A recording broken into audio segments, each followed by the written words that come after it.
आपल्यासोबत उपमुख्यमंत्री एकनाथ शिंदे आहेत। शिंदे साहेब, स्वागत आहे एबीपी माझामध्ये।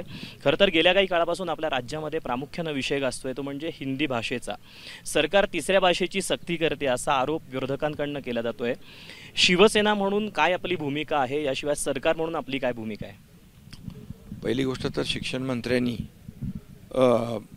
त्याचा खुलासा केला आहे आणि माननीय मुख्यमंत्री महोदयांनी देखील त्याच्यावर भाष्य केलेलं आहे। खरं म्हणजे ही तिसरी भाषा जी आहे ती सक्तीची नाही आहे आणि हिंदी बरोबर इतरही भाषा ज्यांना शिकायच्या असतील त्या ऐच्छिक ठेवलेल्या आहेत। त्यामुळे ते जे सूत्र आहे 20पेक्षा कमी मुलं असतील, 20पेक्षा जास्त मुलं असतील, त्यामुळे मराठी आणि इंग्रजी आणि त्यानंतर तिसरी भाषा जी आहे, तिसरी भाषा ज्याला शिकायची आहे ती ऐच्छिक ठेवलेली आहे।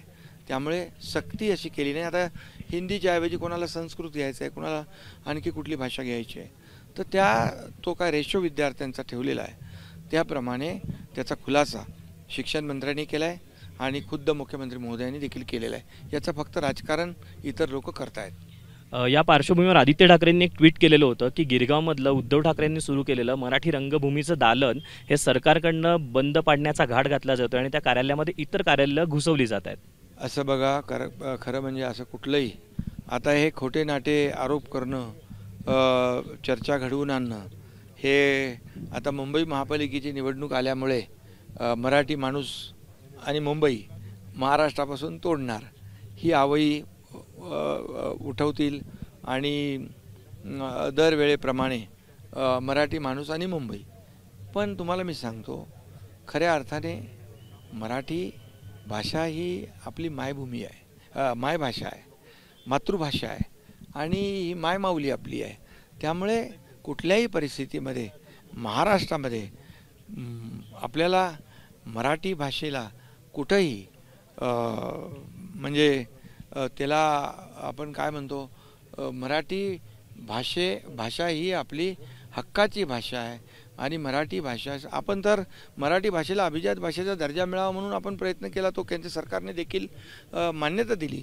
त्यामुळे हे आता जे काही आवई उठवत आहेत त्याच्यामध्ये मला वाटतं काही तथ्य नाही आणि मराठीचं जिकडे दालन असेल तिथं कुठलंही ते दालन बंद सरकार करणार नाही।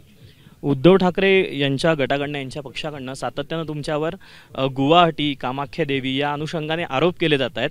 आत्ता सेना भवनाच्या बाहेर ठाकरे सेनेकडनं एक पोस्टर लावण्यात आलेलं आहे, ते म्हणजे की जय मा कामाख्या आणि पुढे उद्धव ठाकरेंचं सरकार येऊ दे, असं त्यांच्याकडून पोस्टर लावण्यात आलं। आता यानंतर आपली प्रतिक्रिया काय? अरे बाबा, आम्ही आता दर्शनाला कामाख्या देवीला गेलो होतो।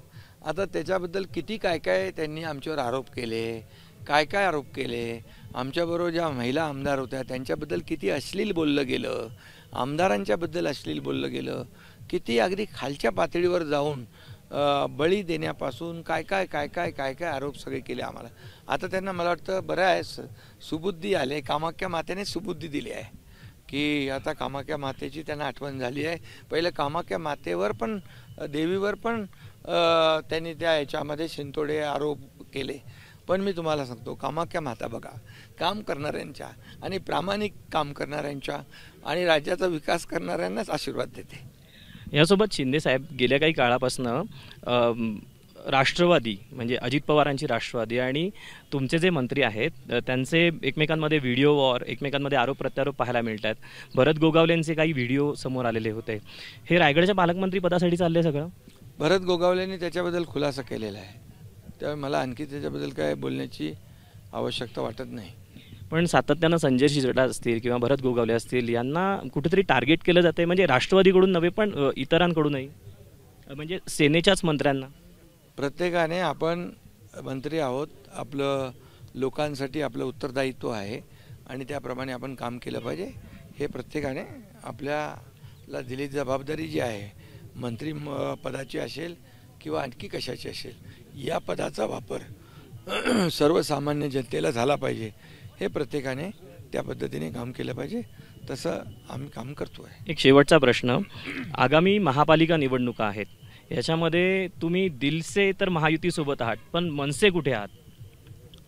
अरे बाबा, आम्ही शिवसेना, भाजपा आणि अजितदादा आमची महायुती आहे. महायुतीत आम्ही लोकसभा लढलो, महायुतीत आम्ही विधानसभा लढलो आणि जिंकलो. त्यामुळे पुढच्या निवडणुका देखील महायुतीच जिंकेल. पण मग स्नेहभोजनाची जी सगळी चर्चा चालली, उदय सामंत म्हणाले की शेवटच्या टप्प्यात आहे, राज ठाकरेंना भोजनाचं आमंत्रण दिलं जाईल. राज ठाकरे आणि आमचे पहिल्यापासूनचे चांगले संबंध आहेत. काय म्हणजे भेटलं सोबत, मी त्यांच्या घरी जेव्हा स्नेहभोजनाला मला बोलवलं तर गेलो. याचा राजकीय अर्थ काढणं चुकीचं आहे. आता कोण राजकीय अर्थ काढतंय आणि कोणाला घाई झाली ते बघा तुम्ही. धन्यवाद एबीपी माझाशी तुम्ही संवाद साधला त्याबद्दल. तर हे होते आपले उपमुख्यमंत्री एकनाथ शिंदे. त्यांनी अनेक मुद्द्यांवर भाष्य केलेलं आहे. त्यामुळे आता आगामी काळामध्ये मात्र मनसेसोबतचा युतीचा सस्पेन्स मात्र त्यांनी उत्तर देताना कायम ठेवलेला आहे. कॅमेरा पर्सन अरविंद मार्गेसह मी दीपक पळसुले, एबीपी माझा, कारगिल. एबीपी माझा, उघडा डोळे बघा नीट.